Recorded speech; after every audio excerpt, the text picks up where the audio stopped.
Well, good morning, West Ham fans, Russell, the West Ham Network. Hope you're all safe and well. So, Europa League action again Thursday. Tomorrow we'll be playing Olympiacos.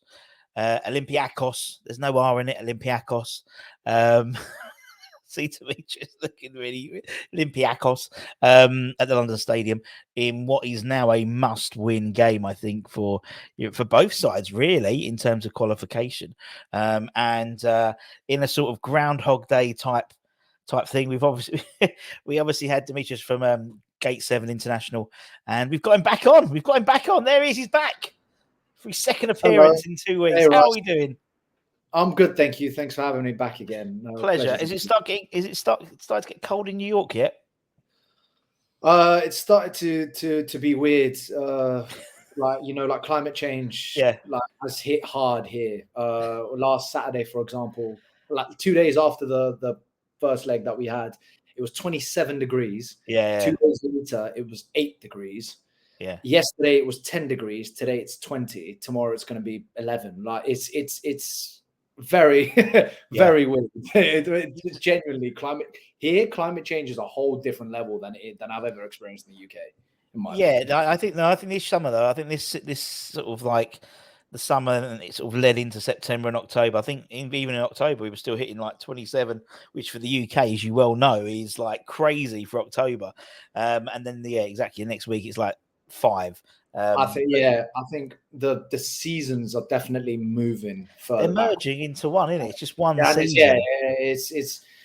It's weird, and I think it might affect football at one point as well. It's definitely going to be one of those things where we might start seeing conditions where players are like, oh my god, like they weren't expecting these temperatures, they don't know how to react to them. Yeah. So I think at some point we might actually see that. Yeah, no, good point. It'd be interesting to see what happens come winter, because if we have a really bad winter, then that does tend to curtail football, doesn't it? Particularly in the UK, in terms of all snow and frozen pitches and stuff like that. But we mentioned that when we finished recording the preview for the game in Athens, you were worried, and I said I wouldn't be worried about that. I think you're going to do us, and you did do us.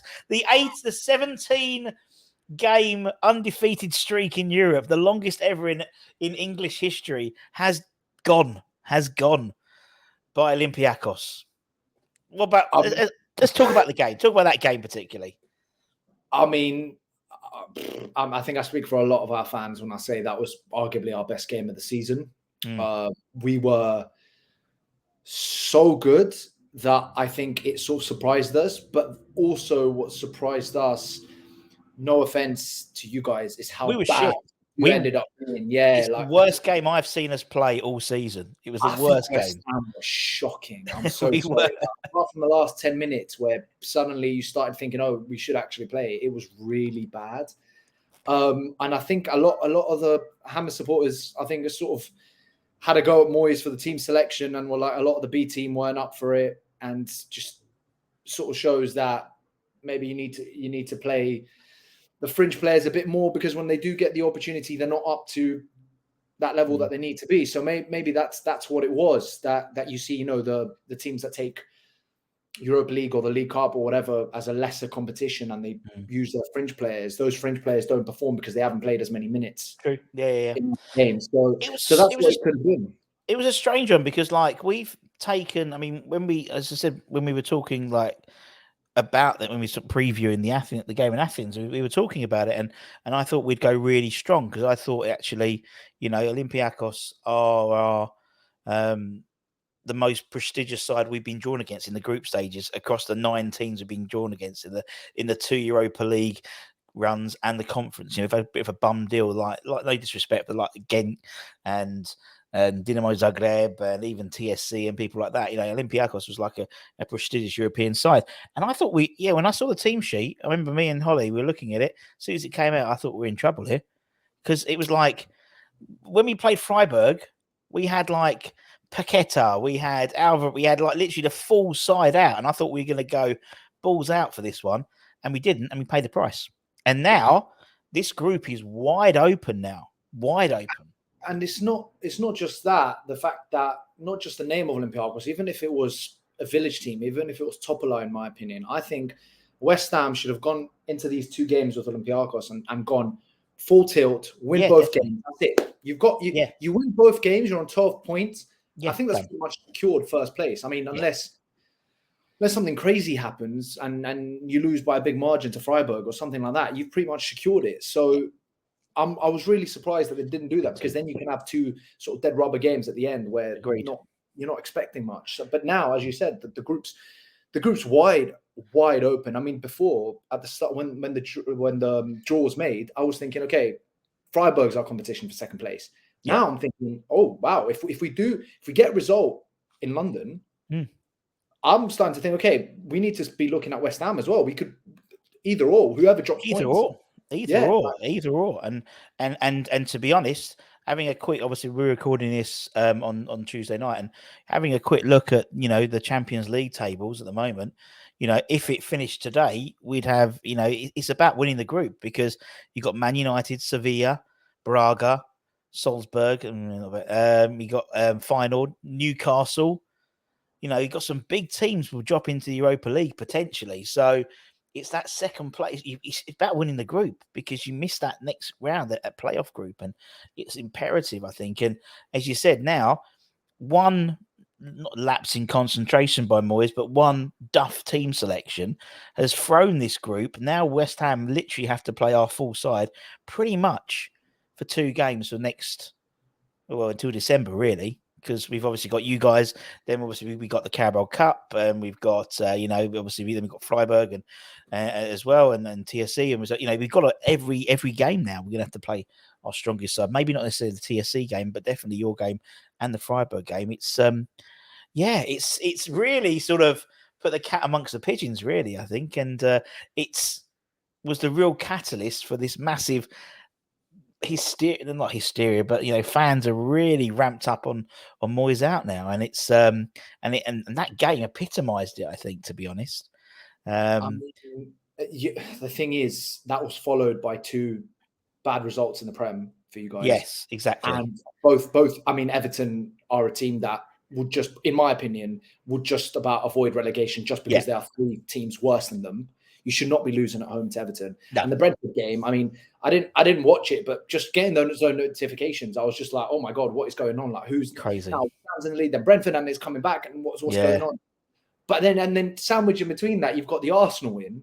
Yes. And it's like it's the microcosm. It's the microcosm of being a West Ham fan for the last 40 years. You get the Everton game, but you get the Olympiacos game. And David Moyes said, "Oh, we were resting players for Everton, okay, which is the first time he's ever said that. And then we lose to Everton, so you've thrown the Olympiacos game because of that, and then the Arsenal game when everyone was thinking, oh my God, and then we just like blew them off the park, and then the Brentford game, so it literally is this. It is the life of a West Ham fan. That's it. But I mean, you guys, if it weren't for 2 late goals, you'd have lost 4-0 to PAOK. What happened with that? Since the last time we spoke, we've gone from being undefeated in the league, to that game against Panathinaikos that happened right before we spoke. We had the Panathinaikos game that was abandoned because of idiots throwing flares and landing right next to a player. The player goes down. The game gets abandoned. Now the results come out that Panathinaikos was awarded the game 3-0, even though it was 1-1. We just scored. Yeah. It's honestly idiocy. And you lose a point as well. And we lost a point. So our biggest rivals get, apologies for the siren, our biggest rivals get the win. Points. Yeah. Even though theoretically we had the momentum, we probably should have won. We had the fans on our side. It's home ground. It's 1-1, 40 minutes left to play. Then we get deducted another point. So we've just gone from that. Then we beat West Ham, and then we go lose to our second or third biggest rivals, the other one of the big teams. And we were losing. That game was a 4-0 loss until the last couple of minutes, where our captain decided to sort of take it on himself. Yeah. And also, I mean, PAOK sort of stopped maybe caring as much. But it was one of those where it's just gone, what the hell's just happened? So from us going, I don't really care about the league, and I care about the Europa League, but the results haven't been happening in the Europa League, whereas in the league we can sort of do it with half a team, everyone hopping, to now going, oh my God, now we've just lost 2 games, 2 really big games, but one of the toughest games in the Europa League. So it's like literally what you just said about West Ham going. It's literally exactly the same. It's exactly the same. Whereas It's I'm the like, same with nicer weather. That's how basically what it is. how the hell did we win against West Ham but get absolutely demolished at home against PAOK, who in my opinion are nowhere near the Yeah. squad. It's nowhere near our squad. But I mean, Crazy, isn't it? It's just crazy. It's weird. It's always for us. For me, it's always the game after the Europa game seems to always be you don't know what's going to happen, and now it's the game before. It's almost now. So the fact is, obviously, you played on Sunday. We played on Saturday. So we've got an extra day's rest potentially, and you've obviously got to travel, over from Athens. So. Yeah, I mean, obviously, the last time you had the centre half was suspended, wasn't he? So he'll be back in the side for the next game. I mean, I'd be surprised if he starts. To be fair, because Peroza's done pretty well.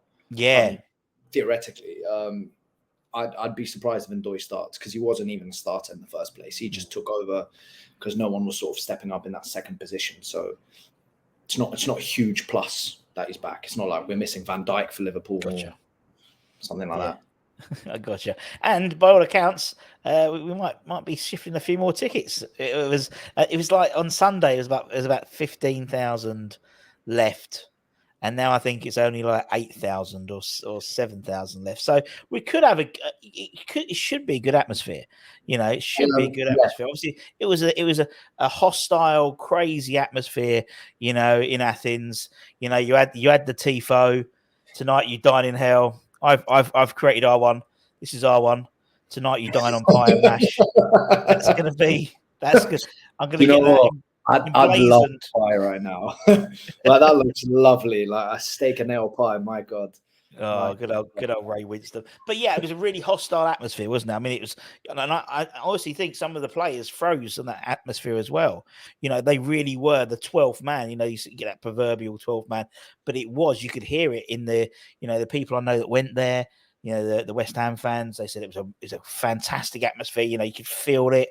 You got your hand, hairs in the back of your arm was standing up, and they really pushed, I think, Olympiacos over the line. It was incredible. You could hear it through the TV. It was brilliant. I think same what you said regarding Olympiacos compared to Freiburg and Topola. It's the same thing for us. West Ham, Conference League champions, Premier League side. Compared to the others, this was the biggest home game out of the three that were playing at home. So obviously the fans want to give that extra push. Like historically, when you look at Olympiacos' games, either in the Europa League or the Champions League, like a few seasons ago, we had a group with Betis, another team, and then AC Milan. The AC Milan game at home, which we managed to win 3-1, was just the fans were a lot more involved than they were in the previous games, just because it was the name of AC Milan or something like that. But also, it's the fact that we just had the Panathinaikos game where the idiots threw the flare and they got abandoned, where I think maybe they were like, right, we need to give the team the push that we were planning to give there, but without the stupidity of about the fireworks. Maybe that was another thing involved. I don't know. It could be. And I mean, I imagine I think if I'm right, I think you obviously the away end has sold out, and I'm sure there's going to be there's a massive Greek, base in London, so I'm sure there's going to be plenty of Greek fans there cheering on Olympiacos, probably in the West Ham ends as well. I mean, I know. Yeah, I've seen on a lot of pages people getting tickets on West Ham side. I mean, it happens everywhere. You saw it with Galatasaray and Man United. It is what it is. When you can't fill out when you filled out the away end and there's still tickets available, then people are going to buy them. From what I've seen though, some of the Greeks who are not British, they're like the Greek who have moved over from Greece, not like people like me that have British passports, but proper Greeks. They're getting turned away from getting tickets if they buy a big amount. So I've seen people buy 5 tickets and then get emails from West Ham saying your tickets are not confirmed. Please ring us. Oh, interesting. So Interesting. I think they're trying to make sure that doesn't happen too much. Whereas, I mean, I don't think anyone's been asked for passports or anything like that. But I do think if they see a Greek name and there's like 6 tickets, and they're going to be like, okay, slightly concerned because then you're going to have 6 Greek fans all together. Whereas if it's like 1, 2, whenever I've bought tickets in the home end at an Olympiacos game in England, because the away end's been sold out and I've managed to get a ticket for whatever reason. It's always been like 2 or 3 tickets. I've never had an issue, even though I've got really. But when I think it's a big amount, so I think West Ham are trying to crack down as best as they can. I mean, you can understand. Yeah, I mean, they're sort of positively. You can have West Ham fans that are Greek and but you sort of like you sort of positively racially profiling people basically. I totally get it. It's I think we've had there has been. No, I suppose when the home end doesn't sell out, it opens it up for the possibility if there's 7,000 tickets still available or 6,000 tickets still available. Granted, they're in the shit seats, but if they're on general sale, for example, they're on general sale. Anyone can buy them, really, as long as they set up a West Ham account, and you don't have to be and I think that's what happens, unfortunately. But as you said, it's interesting to see how they're sort of trying to quell it a little bit. It's funny when West Ham or when we're the away side in Europe, we have to always collect our tickets from a designated spot and show your passports and Never seems to be the same over here. They just turn up to the ticket booth and just hand over the tickets. It's a strange. As an away side, do you mean? So, the away fans coming from Greece, not any fans that are buying. Well, for example, the when we play Topola, I think we've got 350 tickets or something ridiculous for the Topola game. So the people going over there, they'll have to collect their tickets for the Topola game in somewhere in. I don't know, in Serbia somewhere, but a designated hotel, and they have to hand over their passport, show their passport, and match it. The passport has to match their ticket name. So because obviously they're worried about people getting people. But it doesn't seem to be over here. No, I mean come on. Whenever I've gone to Olympiacos away games in England in the away end, I would get my tickets through the London fan club. So the Olympiacos established like it's an official fan club. They get their tickets from Greece.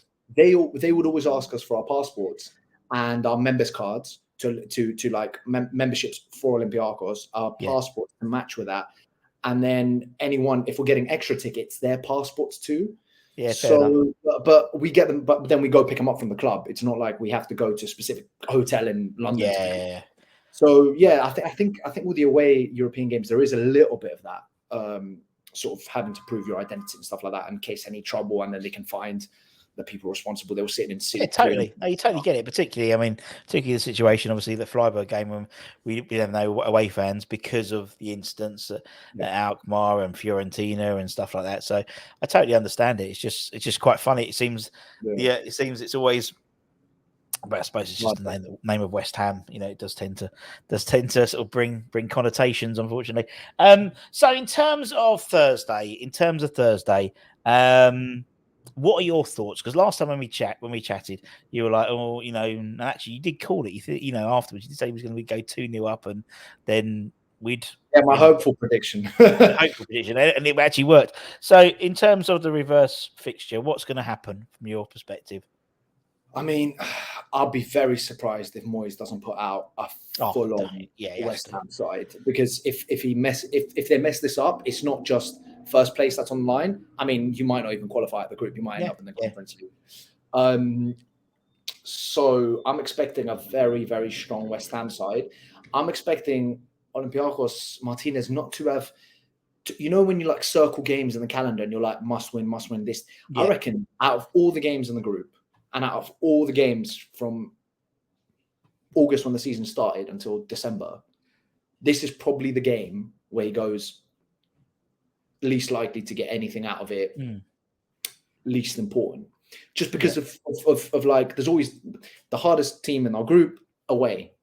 I get that, logic. So I'm thinking Olympiacos are going there with nothing to lose. Because dangerous they got a result in Greece. Yeah, exactly.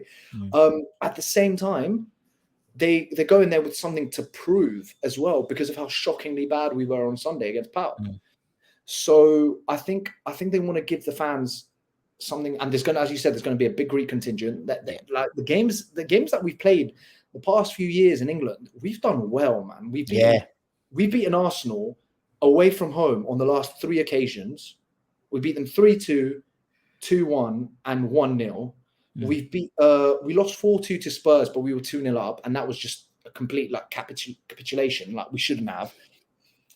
And then the big loss that we had was against United, but that was 10 years ago. But everything else since that, we've sort of gone and been surprisingly better than you'd expect.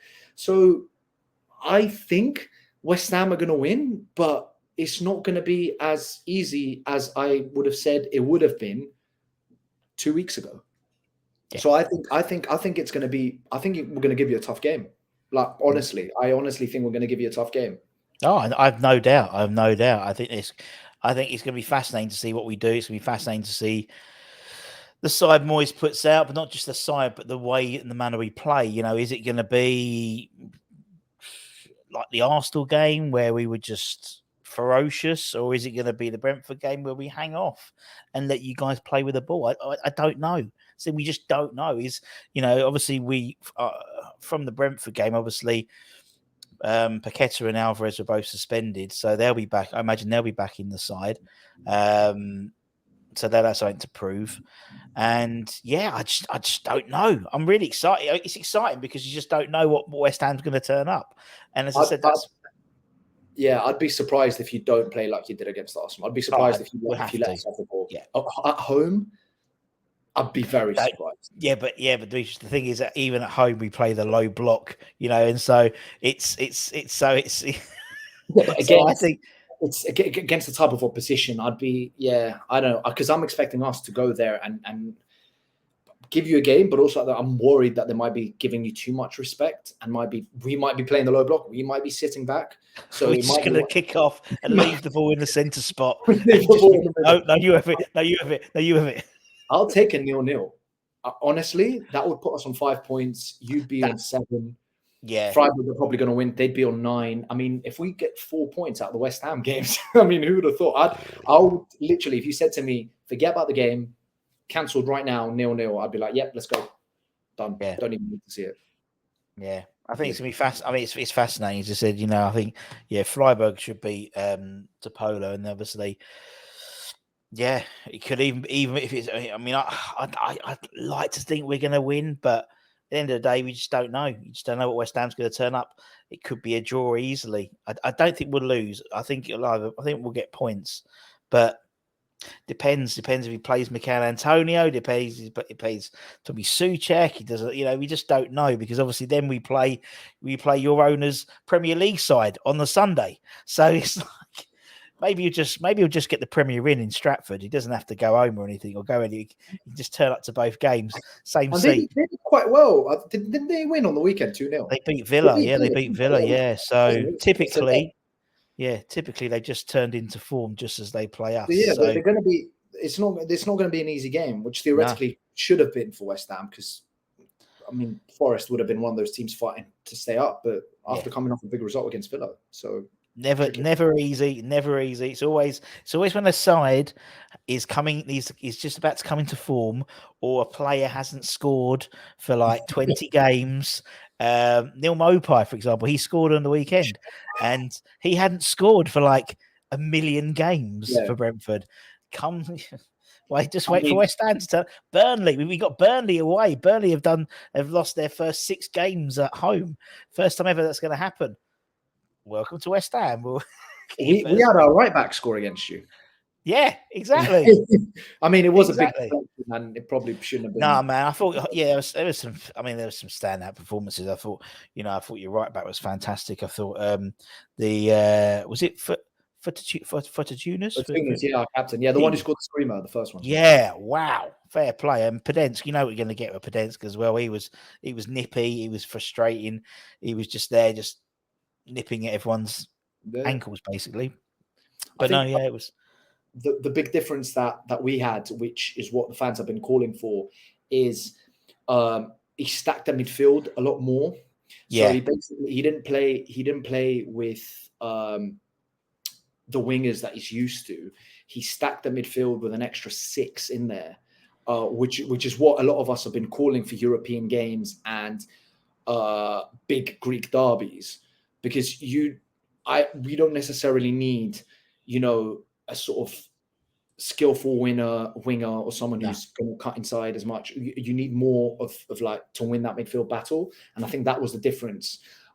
He tried to do the same thing on Sunday and it backfired big time. But who knows? Who knows? But I was happy when he played that system and those players against West Ham. So hopefully, he played different. He set up very differently to the other game before. I think it was like I think that sort of shook us a little bit because it was a different way of setting up. And I think, Moyes sets his way up one way, and if it doesn't work, then God help us, So that's unfortunately. But also, we recorded this on Tuesday. It's King Arthur's birthday today. Arthur Masuaku's birthday. It always just works. Doesn't matter when we ever talk to each other. It's always something to do with Arthur Masuaku, and it's his birthday today. So happy birthday, Arthur. I'm sure you're watching. Okay, so what's the score going to be? Okay, so realistic and hopeful again like last time. Okay. Realistic score, I reckon 3-1 West Ham, because I see a scoring. Yeah. Hopeful score, 1-1. And if I had to pick between the two, which one I think is more likely, like I'm a lot more. Last time I was a lot less. I believed a lot less in the hopeful score that I gave, the 2-1 win. This time, the 1-1 draw, I'm actually a lot more. That's a lot more believable in my opinion, just because of that game we had in Greece. You guys probably believe that you're going to win, which is what I think most. Well, I think we need to. No, it's a hope. We need to win. I think just for our own sanity more than anything. But I think if my head goes for I'd love a 3-1. That'd be lovely. But my heart, my heart goes for a 3-1. My head goes for a 1-1 draw. No, 2. We'll go for Desmond Tutu. We'll go for a 2-2 because I love a 2-2. I think I just. So we agree on the hopeful and realistic side. So definitely, we just don't seem to be able to keep clean sheets. We've kept 2 clean sheets all season. Once again, I don't think you're going to keep a clean sheet. No, I don't think we're going to keep a clean sheet either. Yeah, I don't think either team's keeping a clean sheet. If I was a betting man, that would definitely be going. Goals in both sides. Yeah, goals in both sides. And maybe I don't know. Maybe one of my defenders won't fuck up for once. That'd be nice. Won't sort of give away an own goal or whatever like that. You never know. Strange things have happened at sea. Anyway, my friend, it's been an absolute pleasure, as always. Maybe we'll get to chat again if we both qualify and we get drawn in the semis or the quarterfinals. I mean, if we both qualify, I don't think you get to play each other until the semis. It will be the quarters. It'll be in the quarters, because So obviously the group round of 16. Then the 16s you play away, but no, technically the 16s we could play in the 16s if we qualified and you qualified. Let's just assume we win the group, wishful thinking, and you came second, then obviously and you beat whoever's in the playoff in the Champions League, then it's in the hat, and then you can play anyone, so it could be anyone, so we could play in the 16s. I'm hoping that would be a good draw.